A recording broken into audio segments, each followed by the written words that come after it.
नमस्कार दोस्तों। एक गहरी सांस लीजिए और एक पल के लिए अपने आसपास की दुनिया को भूल जाइए। अपनी आंखें बंद कर लीजिए और मेरे साथ एक ऐसी जगह चलिए जहां सिर्फ आप हैं और आपकी सच्चाई है। एक सवाल पूछता हूं और इसका जवाब अपने दिल में दीजिएगा। किसी और को नहीं सुनना है, सिर्फ आपको खुद को सुनना है। आखिरी बार कब ऐसा हुआ था कि आपने शीशे में खुद को देखा हो, अपनी आंखों में आंखें डाली हों और पूरी ईमानदारी से, बिना किसी झूठ के, ये कहा हो कि यार मुझे तुम पर गर्व है। शायद एक बहुत लंबा अरसा बीत गया है ना? हम अक्सर जब शीशे में देखते हैं तो हमें क्या दिखाई देता है? हमें एक ऐसा इंसान दिखता है जो थका हुआ है, जिसकी आंखों में सपने तो बहुत बड़े बड़े हैं, लेकिन उन सपनों को पूरा करने की वो चमक कहीं खो गई है। हमें वो इंसान दिखता है जिसने खुद से हजारों वादे किए थे कि इस साल मैं अपनी बॉडी बना लूंगा, इस महीने मैं अपनी कमाई बढ़ा लूंगा, इस हफ्ते मैं वो किताब PRH लूंगा। लेकिन आज हम कहां खड़े हैं? बिल्कुल वहीं जहां हम पिछले साल खड़े थे, या शायद उससे भी थोड़ा पीछे। ये जो एक जगह रुके रहने का दर्द है ना, ये किसी भी शारीरिक चोट से ज्यादा गहरा होता है, क्योंकि हमें पता होता है कि हम क्या बन सकते थे, हमारे अंदर कितनी क्षमता है, लेकिन हम वो बन नहीं पा रहे। हम अपनी ही आदतों के कैदी बन गए हैं। आज हम इसी दर्द का इलाज करेंगे। आज हम बात करेंगे उस कड़वी दवाई की जिसे दुनिया अनुशासन कहती है, लेकिन असल में वो आपकी आजादी का रास्ता है। स्वागत है आपका बुक मंत्रा पर। मैं हूं आपका दोस्त, और आज हम जिस सफर पर निकल रहे हैं वो आसान नहीं है। मैं पहले ही बता दूं, यह सफर कांटों भरा होगा, लेकिन यह सफर आपकी जिंदगी बदल सकता है। आज हम जिस किताब की गहराइयों में उतरने वाले हैं उसका नाम है फोर्स योरसेल्फ फॉर डिसिप्लिन, और इसके लेखक हैं गैरेट डॉसन। लेकिन इससे पहले कि हम किताब के पन्नों को पलटें, मैं आपको गैरेट डॉसन की एक छोटी सी कहानी सुनाना चाहता हूं, ताकि आप समझ सकें कि यह किताब किसी ऐसे इंसान ने नहीं लिखी जो पैदाइशी हीरो था। गैरेट डॉसन अपनी जिंदगी के एक ऐसे मोड़ पर थे जहां सब कुछ बिखरा हुआ था। वो आलसी थे, वो हर काम को टालते थे, उनका करियर रुका हुआ था, उनकी सेहत खराब हो रही थी, उनके रिश्ते टूट रहे थे। वो रोज रात को छत को घूरते हुए सोचते थे कि कल से सब बदल दूंगा, लेकिन जैसे ही सूरज निकलता वो कल कभी नहीं आता था। वो डिप्रेशन के करीब थे। उन्हें लगता था कि शायद उनके अंदर ही कोई कमी है, शायद उनकी किस्मत ही खराब है। फिर एक दिन उन्हें एक बात समझ आई। उन्हें समझ आया कि वो किसी मोटिवेशन का इंतजार कर रहे थे जो कभी आने वाला नहीं था। उन्होंने महसूस किया कि उनकी जिंदगी को कोई और बचाने नहीं आएगा, कोई फरिश्ता नहीं उतरेगा। अगर उन्हें इस दलदल से निकलना है तो उन्हें खुद को बालों से पकड़कर बाहर खींचना होगा। उन्हें खुद को फोर्स करना होगा, चाहे उनका मन हो या ना हो। वहीं से इस किताब का जन्म हुआ। यह किताब एक ऐसे इंसान की कहानी और रिसर्च है जिसने खुद को शून्य से शिखर तक पहुंचाया, सिर्फ एक मंत्र के जरिए। और वो मंत्र है अनुशासन के लिए खुद को मजबूर करना। तो चलिए, इस किताब को हम 6 अलग अलग अध्यायों में बहुत गहराई से समझते हैं। हर अध्याय आपकी जिंदगी की एक परत को खोलेगा। पहला अध्याय, द बायोलॉजी ऑफ रेजिस्टेंस, यानी प्रतिरोध का विज्ञान। यहां लेखक एक बहुत ही बुनियादी सवाल उठाते हैं। आखिर हमें काम करना इतना मुश्किल क्यों लगता है? हम जानते हैं कि पढ़ाई जरूरी है, फिर भी हम किताब नहीं खोल पाते। हम जानते हैं कि जंक फूड जहर है, फिर भी हम उसे खा लेते हैं। क्यों हमारा शरीर उस सोफे से चिपक जाता है जैसे कोई चुंबक लगा हो? गैरेट डॉसन कहते हैं कि सबसे पहले आपको अपने दुश्मन को पहचानना होगा, और वो दुश्मन बाहर नहीं है। वो दुश्मन आपके दोनों कानों के बीच में है, आपका अपना दिमाग। गैरेट समझाते हैं कि इंसानी दिमाग को 21वीं सदी की सफलता के लिए डिजाइन नहीं किया गया था। इसे ऑफिस में काम करने के लिए या जिम जाने के लिए या किताबें पढ़ने के लिए नहीं बनाया गया था। इसे बनाया गया था सर्वाइवल के लिए, यानी सिर्फ जिंदा रहने के लिए। हजारों साल पहले जब इंसान जंगलों में रहता था, गुफाओं में रहता था, तो ऊर्जा बचाना बहुत जरूरी था, क्योंकि खाना रोज नहीं मिलता था। कभी कभी हफ्तों तक भूखा रहना पड़ता था। अगर आप बेवजह दौड़ेंगे, भागेंगे या बेवजह अपना दिमाग चलाएंगे तो आपकी कैलोरी खर्च होगी और शायद शिकार मिलने तक आप भूख से मर जाएं। इसलिए हमारे दिमाग का एक बहुत पुराना और गहरा हिस्सा विकसित हुआ, जिसे हम विज्ञान की भाषा में लिजर्ड ब्रेन या बेसल गैंग्लिया कहते हैं। इस लिजर्ड ब्रेन का सिर्फ एक काम है, आपको सुरक्षित रखना और आराम से रखना। यह हमेशा आपको उस रास्ते पर ले जाएगा जहां मेहनत कम हो और आराम ज्यादा हो। यह बदलाव से डरता है, क्योंकि बदलाव का मतलब है खतरा। सोचिए जरा, जब आप सुबह अलार्म बजने पर सोचते हैं कि 5 मिनट और सो लूं, तो वो आप नहीं बोल रहे होते, वो आपका लिजर्ड ब्रेन बोल रहा होता है।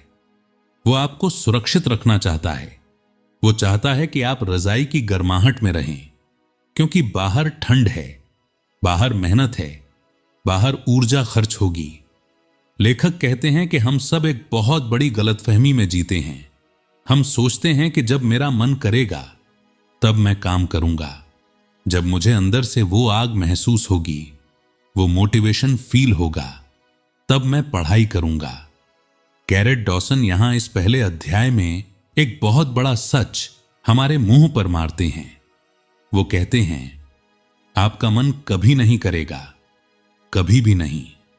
आपको क्या लगता है, जो लोग रोज सुबह 4 बजे उठकर ठंडे पानी से नहाते हैं और जिम जाते हैं, उनका मन करता है? जो लोग 12-12 घंटे अपने काम में डूबे रहते हैं, उनका मन करता है? नहीं, बिल्कुल नहीं। उनका भी मन करता है कि वो घर बैठकर आराम करें, फिल्में देखें, दोस्तों के साथ घूमें। लेकिन फर्क सिर्फ एक है, वो लोग अपने मन की नहीं सुनते, वो अपने लिजर्ड ब्रेन की बकवास को सच नहीं मानते। कैरेट कहते हैं कि आपको अपनी भावनाओं पर भरोसा करना बंद करना होगा। आपकी भावनाएं आपको हमेशा बेवकूफ बनाएंगी। वो आपसे कहेंगी, आज तो मैं बहुत थका हूं, आज तो मूड ऑफ है, आज तो सिर में हल्का सा दर्द है। ये सब बहाने हैं जो आपका दिमाग आपको दे रहा है ताकि आप काम न करें। इस पहले अध्याय का निचोड़ यही है कि आपको अपने दिमाग के 2 हिस्सों को पहचानना होगा। एक वो हिस्सा जो सपने देखता है और एक वो हिस्सा जो आराम चाहता है। जिस पल आप यह स्वीकार कर लेते हैं कि मुझे यह काम करना है, चाहे मुझे कितना भी बुरा क्यों ना लग रहा हो, चाहे मेरा रोने का मन क्यों ना कर रहा हो, उसी पल आप एक बच्चे से एक योद्धा बन जाते हैं। आप अपने बायोलॉजी को हरा देते हैं। अब चलते हैं दूसरे अध्याय की तरफ, जिसका नाम है द पावर ऑफ फोर्स, यानी जबरदस्ती की ताकत। अब जब हमें पता चल गया है कि हमारा दिमाग हमें रोकता है, तो सवाल यह है कि हम एक्शन कैसे लें, उस जड़ता को कैसे तोड़ें। अक्सर आपने सेल्फ हेल्प की दुनिया में लोगों को कहते सुना होगा कि चीजों को बहने दो, गो विद द फ्लो, कुदरत के साथ चलो, संघर्ष मत करो। गैरेट डॉसन कहते हैं, बकवास। अगर आप फ्लो के साथ बहेंगे तो आप वहीं जाएंगे जहां नदी आपको ले जाएगी, और नदी हमेशा नीचे की तरफ बहती है, यानी आप औसत जिंदगी की तरफ जाएंगे। सफलता हमेशा धारा के विपरीत तैरने में है, और विपरीत तैरने के लिए फ्लो नहीं, फोर्स चाहिए, ताकत चाहिए, धक्का चाहिए। लेखक एक बहुत ही शानदार उदाहरण देते हैं। वो कहते हैं, सोचिए एक स्पेस शटल को, एक नासा के रॉकेट को। जब एक रॉकेट जमीन से उड़ता है तो अपने सफर का 80% ईंधन वो सिर्फ शुरू के कुछ मिनटों में जला देता है। क्या आप सोच सकते हैं? 80% ईंधन सिर्फ शुरुआत में। क्यों? क्योंकि उसे पृथ्वी की सबसे शक्तिशाली ताकत, गुरुत्वाकर्षण शक्ति यानी ग्रेविटी को तोड़कर बाहर निकलना होता है। वो फ्लो में नहीं उड़ता, वो जमीन को चीरते हुए, आग उगलते हुए, पूरी ताकत से, पूरे शोर के साथ खुद को ऊपर धकेलता है। उसे खुद को फोर्स करना पड़ता है वायुमंडल से बाहर निकलने के लिए। हमारी जिंदगी में हमारी पुरानी आदतें वही ग्रेविटी हैं। हमारा आलस वही गुरुत्वाकर्षण है जो हमें बिस्तर से चिपकाए रखता है, जो हमें कुर्सी से उठने नहीं देता। अगर आप सोचते हैं कि आप आराम से, धीरे धीरे, मुस्कुराते हुए सफल हो जाएंगे, तो आप गलत हैं। आपको खुद को लॉन्च करना होगा। आपको खुद पर फोर्स लगाना होगा। गैरेट कहते हैं कि जब भी आपके सामने कोई मुश्किल काम आए तो खुद को सोचने का वक्त मत दीजिए। यह बहुत जरूरी बात है। ध्यान से सुनिएगा। अगर आप सोचने लगे तो आपका लिजर्ड ब्रेन जाग जाएगा और वो आपको हरा देगा। वो कहेगा, अरे अभी तो नींद आ रही है, अभी तो बाहर बारिश हो रही है, कल कर लेंगे। लेखक कहते हैं, दिमाग को चुप कराओ और शरीर को हिलाओ। इसे हम ब्रूट फोर्स कहते हैं। जैसे कभी कभी कंप्यूटर हैंग हो जाता है तो हम उससे प्यार से बात नहीं करते, हम माउस नहीं हिलाते, हम सीधे पावर बटन दबाकर उसे रीस्टार्ट करते हैं ना। वैसे ही आपको खुद को रीस्टार्ट करना है। अगली बार जब आप सोफे पर पड़े हों और आपको पता हो कि उठना जरूरी है, तो खुद को सोचिए मत, बस गिनती गिनिए, 1, 2, 3, और खुद को एक झटके के साथ खड़ा कर दीजिए, जैसे किसी ने आपको धक्का दिया हो। बिना सोचे बस खड़े हो जाइए। शुरुआत हमेशा मुश्किल होती है। वो जो पहला धक्का है वो सबसे भारी होता है। लेकिन एक बार जब आप चल पड़ते हैं, एक बार जब आप गति पकड़ लेते हैं, तो आप उस ग्रेविटी से बाहर निकल जाते हैं। फिर काम करना आसान हो जाता है। अब आते हैं तीसरे अध्याय पर, द डोपामाइन लूप। यह अध्याय आज के डिजिटल दौर के लिए सबसे जरूरी है। यहां गैरेट डॉसन बात करते हैं हमारे सबसे बड़े दुश्मन की, और वो दुश्मन है सस्ता डोपामाइन। डोपामाइन हमारे दिमाग का वो केमिकल है जो हमें खुशी, मजा और इनाम का एहसास कराता है। यह हमें कुछ करने के लिए प्रेरित करता है। पुराने जमाने में डोपामाइन तब मिलता था जब हम शिकार करते थे, जब हम मीलों चलकर पानी ढूंढते थे, या कोई बहुत मेहनत का काम करते थे। यानी इनाम पाने के लिए पहले मेहनत करनी पड़ती थी। लेकिन आज क्या हुआ है? आज हमने उस सिस्टम को हैक कर लिया है। आज हमने कुदरत के नियम को तोड़ दिया है। आज आप अपनी जेब से फोन निकालते हैं, इंस्टाग्राम खोलते हैं और बूम, डोपामाइन। आप जंक फूड का एक बाइट लेते हैं जिसमें ढेर सारी चीनी है, बूम, डोपामाइन। आप कोई वेब सीरीज देखते हैं, बूम, डोपामाइन। लेखक कहते हैं कि हमने अपने दिमाग को रिश्वतखोर बना दिया है। हमने उसे बिना मेहनत के मजा देना शुरू कर दिया है। अब आप खुद सोचिए, जिस दिमाग को फोकट में मजा मिल रहा हो, जिस दिमाग को सोफे पर लेटे लेटे दुनिया भर का मनोरंजन मिल रहा हो, वो पढ़ाई या जिम जैसी बोरिंग चीजें क्यों करेगा? क्यों वो पसीना बहाएगा? क्यों वो एक मुश्किल किताब पढ़ने में दिमाग खपाएगा? यही वजह है कि आज आप एक पन्ना पढ़ते ही बोर हो जाते हैं। यही वजह है कि आप 5 मिनट भी शांति से नहीं बैठ सकते। आपका हाथ अपने आप फोन की तरफ चला जाता है, क्योंकि आपका दिमाग हर वक्त उस सस्ते नशे की मांग कर रहा है। वो कह रहा है कि मुझे मजा चाहिए और अभी चाहिए। गैरेट डॉसन कहते हैं कि अगर आपको अपनी जिंदगी वापस चाहिए, अगर आप अपना फोकस वापस चाहते हैं, तो आपको इस डोपामाइन के लूप को तोड़ना होगा। इसे वो डोपामाइन डिटॉक्स कहते हैं। लेखक कहते हैं कि आपको जानबूझकर खुद को बोर करना सीखना होगा। जी हां, बोरियत आपकी दुश्मन नहीं है, बोरियत आपकी दोस्त है। जब आप लिफ्ट का इंतजार कर रहे हों तो फोन मत निकालिए, बस खड़े रहिए, दीवार को देखिए, अपनी सांसों को महसूस कीजिए। जब आप खाना खा रहे हों तो टीवी या यूट्यूब मत चलाइए, बस खाने के स्वाद को महसूस कीजिए। जब आप बस में हों तो खिड़की से बाहर देखिए। शुरुआत में आपको बहुत बेचैनी होगी, आपको लगेगा कि आप पागल हो रहे हैं, आपको लगेगा कुछ छूट रहा है, दुनिया आगे निकल रही है, लेकिन उस बेचैनी में ही आपकी आजादी छिपी है।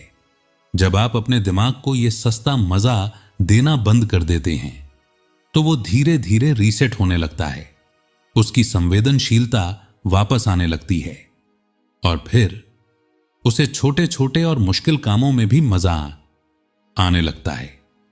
आपको एक किताब पढ़ना किसी वीडियो गेम जैसा मजेदार लगने लगता है। चौथा अध्याय, द आइडेंटिटी शिफ्ट, यानी अपनी पहचान बदलना। गैरेट डॉसन यहां एक बहुत ही गहरे मनोविज्ञान की बात करते हैं। वो कहते हैं कि हम अपनी आदतों को इसलिए नहीं बदल पाते क्योंकि हम खुद को देखने का नजरिया नहीं बदलते, हम अपनी अंदरूनी कहानी नहीं बदलते। हम अक्सर क्या कहते हैं? हम कहते हैं मैं सिगरेट छोड़ने की कोशिश कर रहा हूं, या मैं सुबह जल्दी उठने की कोशिश कर रहा हूं, या मैं अपना वजन कम करने की कोशिश कर रहा हूं। लेखक कहते हैं कि यह शब्द कोशिश कर रहा हूं यही आपकी हार का कारण है। जब आप कहते हैं कि मैं कोशिश कर रहा हूं तो आप अपने अवचेतन मन को बता रहे हैं कि मैं असल में तो आलसी हूं, बस अभी नाटक कर रहा हूं सुधरने का। जैसे ही मुझ पर दबाव आएगा मैं वापस अपनी पुरानी आदतों पर लौट जाऊंगा। अगर आपको सच में बदलना है, हमेशा के लिए बदलना है, तो आपको अपनी कहानी बदलनी होगी। गैरेट एक बहुत ही पावरफुल तरीका बताते हैं। वो कहते हैं एक्ट एज इफ, यानी ऐसे बर्ताव करो जैसे तुम पहले से वो बन चुके हो जो तुम बनना चाहते हो। अगर आपको एक राइटर बनना है तो ये मत कहिए कि मैं लिखने की कोशिश कर रहा हूं, खुद से कहिए मैं एक राइटर हूं। और एक राइटर क्या करता है? वो रोज लिखता है, चाहे उसका मन हो या ना हो। अगर आपको एक एथलीट बनना है तो खुद को एक मोटे इंसान की तरह मत देखिए जो जबरदस्ती जिम जा रहा है, खुद को एक एथलीट की तरह देखिए। और जब आपके सामने पिज्जा या बर्गर आए तो खुद से पूछिए, क्या एक एथलीट ये कचरा अपने शरीर में डालेगा? जवाब अपने आप ना आएगा। अनुशासन बाहर से नहीं आता, वो अंदर से आता है, वो आपकी पहचान से आता है। जब आप खुद को एक अनुशासित इंसान मानने लगते हैं तो आप वैसे ही काम करने लगते हैं। फिर आपको खुद को फोर्स नहीं करना पड़ता, वो आपकी फितरत बन जाती है। पांचवा अध्याय, एम्ब्रेसिंग द सक, यानी बुरे वक्त को गले लगाओ। यह अध्याय आपको सच में मजबूत बनाएगा। गैरेट डॉसन कहते हैं कि जिस पल आपको दर्द महसूस होने लगे, जिस पल आपको लगे कि अब और नहीं होगा, बस अब बहुत हो गया, ठीक उसी पल असली खेल शुरू होता है। ज्यादातर लोग दर्द महसूस होते ही रुक जाते हैं। जिम में जैसे ही हाथ दुखते हैं वो डंबल रख देते हैं। पढ़ाई में जैसे ही नींद आती है वो किताब बंद कर देते हैं। लेकिन लेखक कहते हैं दर्द एक सिग्नल नहीं है कि आपको रुकना है, दर्द एक सिग्नल है कि आप बदल रहे हैं। दर्द सबूत है कि आप अपनी हदों को पार कर रहे हैं। यहां लेखक एक बहुत ही खूबसूरत शब्द का इस्तेमाल करते हैं, कैलस। कैलस का मतलब होता है सख्त त्वचा या घट्टा। जब आप जिम में लोहे की रॉड उठाते हैं या कोई मजदूरी का काम करते हैं तो शुरुआत में हाथों में छाले पड़ते हैं, खून निकलता है, दर्द होता है। लेकिन अगर आप काम करते रहें तो वहां की चमड़ी सख्त हो जाती है, वहां कैलस पड़ जाता है और फिर आपको दर्द नहीं होता, आप और भारी वजन उठा पाते हैं। गैरेट कहते हैं कि हमें अपने दिमाग पर कैलस बनाना है। हमें अपने दिमाग को इतना सख्त बनाना है कि छोटी मोटी मुश्किलें उसका कुछ न बिगाड़ सकें। आपको जानबूझकर मुश्किल रास्ते चुनने चाहिए अपनी रोजमर्रा की जिंदगी में। अगर लिफ्ट और सीढ़ियां दोनों हैं तो सीढ़ियां चुनो। अगर गर्म और ठंडा पानी दोनों हैं तो ठंडा पानी चुनो। आप पूछेंगे क्यों? इसलिए ताकि आप अपने दिमाग को मजबूत बना सकें। जब आप रोज छोटी छोटी तकलीफें सहते हैं तो आपका दिमाग सख्त हो जाता है। फिर जब जिंदगी कोई बड़ा झटका देती है, जैसे नौकरी जाना या किसी का बिछड़ना, तो आप टूटते नहीं हैं, आप खड़े रहते हैं। आराम हराम है। जहां आराम है वहां ग्रोथ नहीं है, और जहां ग्रोथ है वहां आराम नहीं हो सकता। तो उस दर्द से भागिए मत, उसका स्वागत कीजिए। छठा और आखिरी अध्याय, द कंपाउंड इफेक्ट। यहां गैरेट डॉसन हमें एक बहुत बड़ी चेतावनी देते हैं। वो कहते हैं कि अनुशासन का सबसे बड़ा दुश्मन है नतीजों की जल्दबाजी। हम आज जिम जाते हैं और कल शीशे में रिजल्ट देखना चाहते हैं। हम आज 4 घंटे पढ़ते हैं और कल टॉपर बनना चाहते हैं। हम आज बिजनेस शुरू करते हैं और कल अमीर बनना चाहते हैं। और जब रिजल्ट नहीं दिखता तो हम छोड़ देते हैं। हम कहते हैं, यार इतनी मेहनत का क्या फायदा जब कुछ बदल ही नहीं रहा। गैरेट कहते हैं कि अनुशासन एक कंपाउंड इफेक्ट है। यह ब्याज पर ब्याज लगने जैसा है। शुरुआत में आपको कुछ नहीं दिखेगा। आप रोज मेहनत करेंगे, पसीना बहाएंगे, मन को मारेंगे, लेकिन बाहर की दुनिया में रिजल्ट 0 होगा।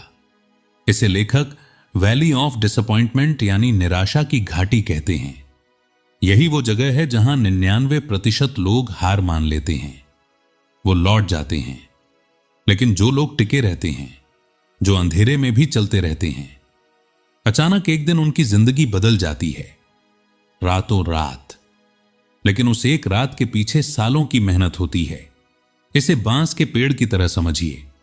जब आप चीनी बांस का बीज बोते हैं तो पहले साल आप उसे पानी देते हैं, खाद देते हैं, लेकिन जमीन के ऊपर कुछ नहीं दिखता, एक पत्ता भी नहीं। दूसरा साल बीत जाता है, कुछ नहीं दिखता। तीसरा साल, चौथा साल, लोग आपका मजाक उड़ाने लगते हैं कि तुम पागल हो, तुम खाली जमीन को पानी दे रहे हो। लेकिन 5वें साल में अचानक जमीन फटती है और एक छोटा सा पौधा निकलता है।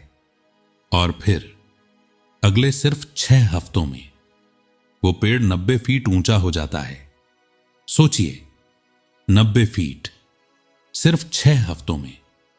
तो क्या वो 6 हफ्तों में बढ़ा? नहीं, वो उन 5 सालों में जमीन के नीचे अपनी जड़ें मजबूत कर रहा था। इतनी मजबूत कि वो 90 फीट का वजन संभाल सके। आपका अनुशासन भी ऐसा ही है। आज जो आप रात को जागकर काम कर रहे हैं, सुबह उठकर भाग रहे हैं, ये बेकार नहीं जा रहा। आप अपनी जड़ें मजबूत कर रहे हैं, आप अपना चरित्र बना रहे हैं। लेखक कहते हैं, रुको मत, बस एक और दिन, फिर एक और दिन। कंसिस्टेंसी बोरिंग होती है। रोज वही काम करना बोरिंग है, लेकिन इसी बोरियत के पीछे सफलता छिपी है। तो दोस्तों, यह थी गैरेट डॉसन की किताब फोर्स योरसेल्फ फॉर डिसिप्लिन। यह किताब हमें सिखाती है कि कोई जादूगर नहीं आएगा, कोई चमत्कार नहीं होगा। जो कुछ भी है वो आप हैं, आपकी आदतें, आपकी सोच, आपका अनुशासन, यही आपका भविष्य लिखेंगे। मैं जानता हूं कि यह सब सुनना आसान है। अभी आपको जोश आ रहा होगा, लेकिन करना बहुत मुश्किल है। कल सुबह आपके पास 2 रास्ते होंगे। एक रास्ता वही पुराना है, आराम का, पछतावे का और बहाने बनाने का। वो रास्ता आसान है, लेकिन उसकी मंजिल बहुत बुरी है। और दूसरा रास्ता है अनुशासन का, दर्द का और गर्व का। वो रास्ता मुश्किल है, लेकिन उसकी मंजिल खूबसूरत है। फैसला आपको करना है। मैं आपसे यह वादा नहीं करता कि यह आसान होगा, लेकिन मैं आपसे यह वादा जरूर करता हूं कि यह वर्थ इट होगा। जब आप उस पहाड़ की चोटी पर खड़े होंगे तो आपको इस दर्द पर गर्व होगा। तो आज रात सोने से पहले शीशे में खुद को देखकर एक वादा कीजिए, दुनिया से नहीं, खुद से, कि मैं अब और नहीं भागूंगा। मैं खुद को वो इंसान बनाकर रहूंगा जो मैं बनना चाहता हूं। अगर आज की इस बातचीत ने, गैरेट डॉसन के इन विचारों ने आपके अंदर की आग को थोड़ी भी हवा दी है, तो इसे बुझने मत दीजिएगा। यह आग बहुत कीमती है। हमारे चैनल बुक मंत्रा को सब्सक्राइब करके आप इस आग को जलाए रख सकते हैं। हम यहां हर हफ्ते आपके लिए ईंधन लेकर आते रहेंगे। और अगर आपको लगता है कि आपका कोई दोस्त, कोई अपना इस वक्त अपनी जिंदगी से जूझ रहा है, तो यह एपिसोड उसके साथ शेयर जरूर कीजिएगा। शायद उसे भी उस एक धक्के की जरूरत हो। कमेंट में मुझे लिखकर बताइएगा कि वो कौन सा एक काम है जिसे आप कल फोर्स करके पूरा करने वाले हैं। मैं आपके जवाब का इंतजार करूंगा। अपना ख्याल रखिएगा और याद रखिए, जब तक आप हार नहीं मानते तब तक आप जीत सकते हैं। जय हिंद। बुक मंत्रा।